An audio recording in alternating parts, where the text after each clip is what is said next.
മുൻ പ്രധാനമന്ത്രിയും കോൺഗ്രസ് നേതാവുമായ ഡോക്ടർ മൻമോഹൻ സിംഗിന്റെ നിര്യാണത്തിൽ വടക്കഞ്ചേരി മണ്ഡലം കോൺഗ്രസ് കമ്മിറ്റിയുടെ നേതൃത്വത്തിൽ സർവകക്ഷി മൗനജാഥയും അനുശോചന യോഗവും സംഘടിപ്പിച്ചു. മണ്ഡലം പ്രസിഡന്റ് ഇല്യാസ് പടിഞ്ഞാറേക്കളം അധ്യക്ഷത വഹിച്ചു.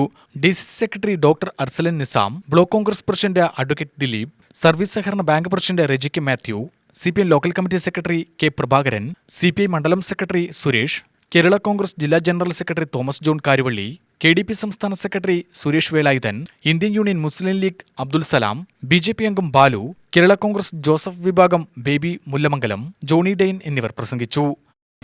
ധനപരമായ പ്രതിസന്ധി നേരിടുമ്പോൾ, സാമ്പത്തികമായ പ്രതിസന്ധി നേരിടുമ്പോൾ ഈ രാജ്യത്തെ നിലനിർത്തുന്നതിന് വേണ്ടിയുള്ള അതിശക്തമായ നിയമനിർമ്മാണങ്ങൾ കൊണ്ടുവരികയും ഉദാരവൽക്കരണം ഉൾപ്പെടെയുള്ള നിലപാടുകളിലൂടെ ഈ രാജ്യത്തെ നിലനിർത്തുകയും ചെയ്ത മാന്ത്രികനായി മാറി എന്നതാണ് ഡോക്ടർ മൻമോഹൻ സിംഗിന്റെ വ്യക്തിത്വം എന്ന് പറയുന്നത്.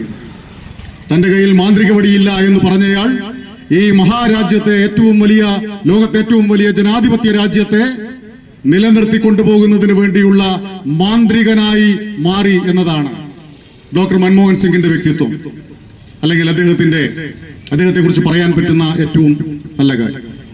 UTV news, Palakkad.